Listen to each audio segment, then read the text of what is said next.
Welcome to Vegamsoft Solutions presentations. Today we are going to see how a small business can prepare itself for GDPR compliance.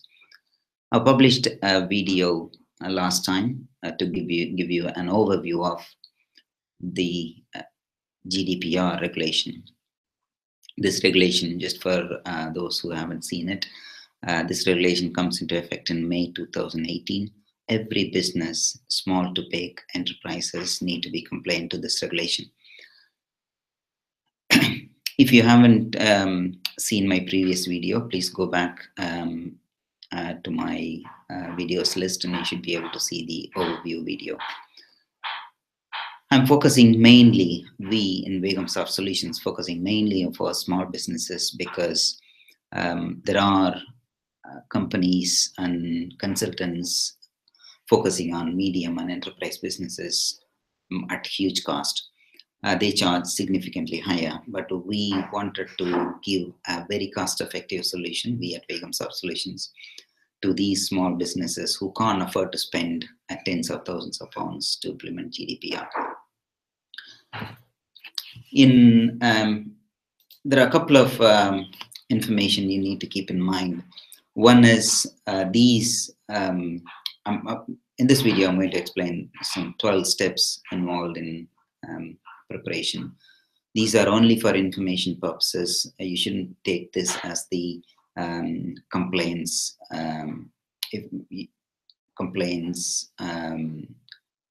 itself. These are only a way to achieve the compliance itself. These 12 steps are given by the Information Commissioner's Office itself. Let's go one by one, and I will give you a summary at the end to give you a clear picture of what we can do as a small business. One, making the decision, making authorities aware of GDPR. This is very important one. Starting from the top management until the operations team, they need to be fully aware of the GDPR regulation and its implications of not complying with these regulations. These non-compliance can cost a company significantly higher than what is given in the Data Protection Act 1998. If you look at the other step, is the key step, that is the information or data audit. This is very important step because this is the one where we will establish what are the data we are capturing from the customer and how we store it and how we are using it at the moment. So this is probably a detailed and time-consuming effort from the business point of view. This needs to be documented as a starting point. This may include the processes that are carried out as well. If you take an example of, say, a man and van, or let's assume that's the business we have. In the man and van, if you do an audit at high level, the man and van company may be receiving email requests, inquiries, or they may be getting calls. The man and van person will be recording all these details, name, email number, email and email details, mobile number, those details into maybe an Excel sheet or into a hard register. And then he may be calling these users, their customer, his customers, to book the appointment, and then maybe he will be receiving payments which will be tracked in a separate register or in the website. And he will be sending the invoice. So these are some of the data or contact points with the customer. So everything needs to be documented. Now, once you understand the data points, then we will see how we can comply with the individual customer rights. So that's the data audit I was talking about. Second one, if you come down, it is the privacy notices. If you have a website or if you're sending an email, as a small business to the customers, then the privacy policy notices become important. We need to look at the privacy policy notice and ensure these are compliant to the GDPR regulation and requirements. The next one is internal procedures. We need to review all the internal procedures so that we'll be able to fulfill the individual rights. One of the best example can be the erasure of data.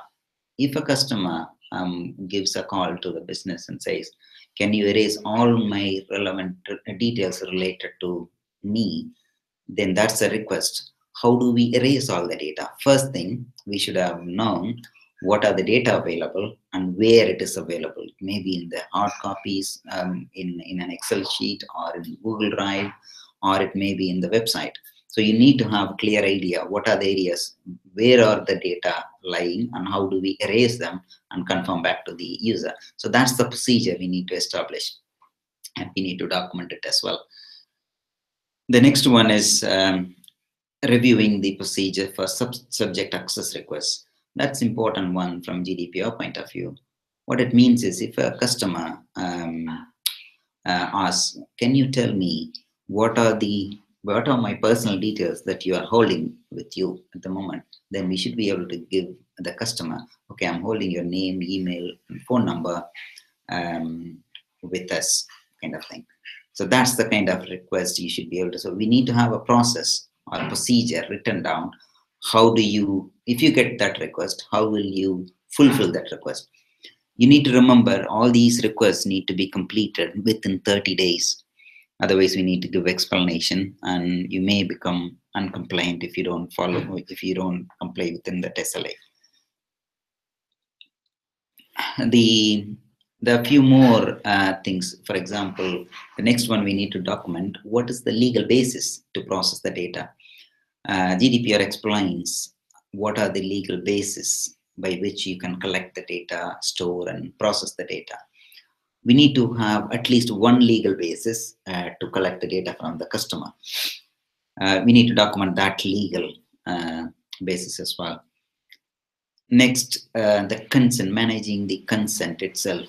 In order to use customer data, we need to get a consent from the customer, the user. We need to record that, and we need to manage that consent. One of the key regulatory requirements in GDPR is to prove that you are compliant. So you need to have the record of where you have got it and how you are managing it as well. So we need to record those. The next area is about confirming the individual ages. GDPR is very particular about children consents. If, especially say for example, gaming industries, if there is a mobile game introduced and if the child is going to register to play that game, then as a company, we need to get guardian or parent consent for the child. So that is a very critical, tricky one. We need to ensure that is compliant.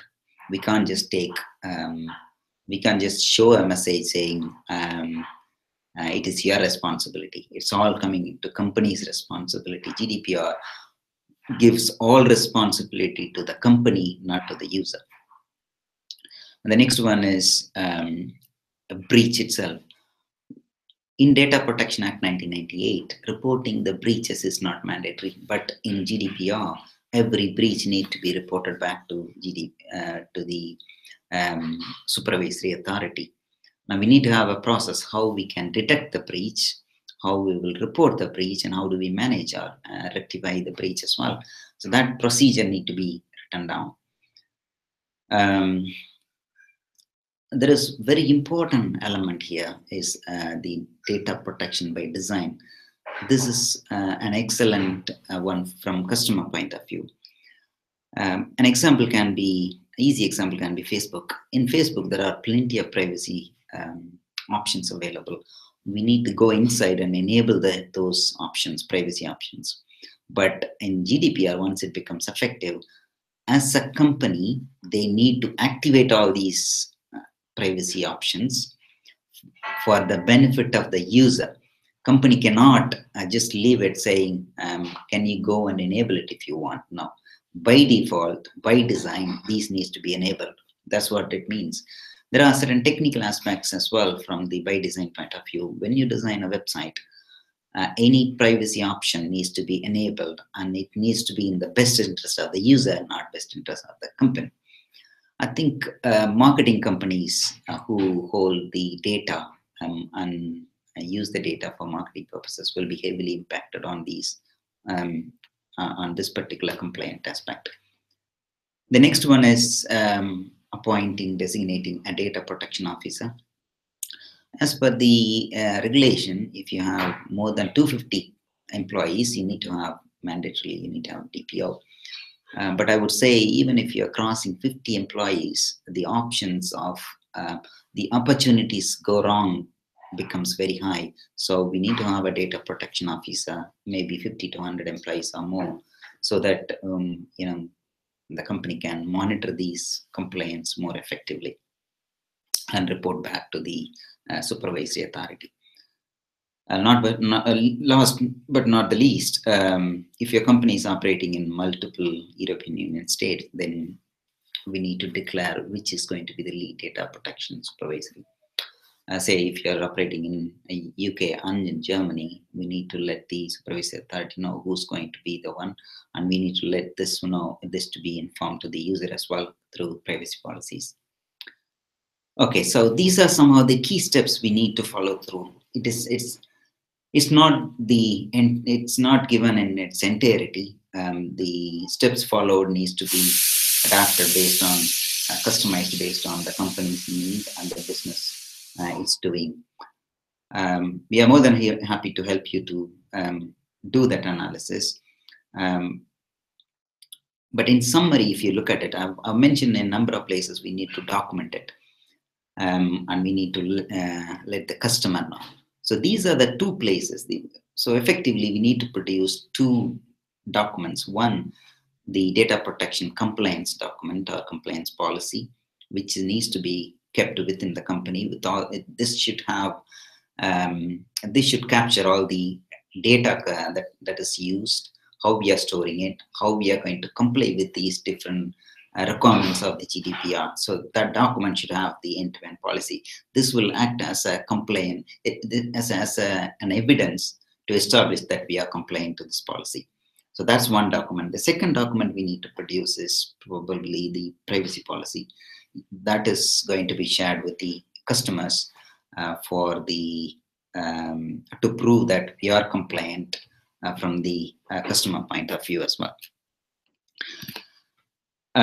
Please note that again, I'm repeating it, all these information provided for information only.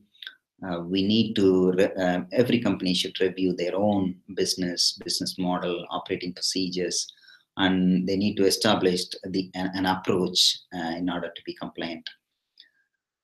I'm going to produce another video of what is Vegamsoft's approach for small businesses and how we can help you in becoming a GDPR compliant.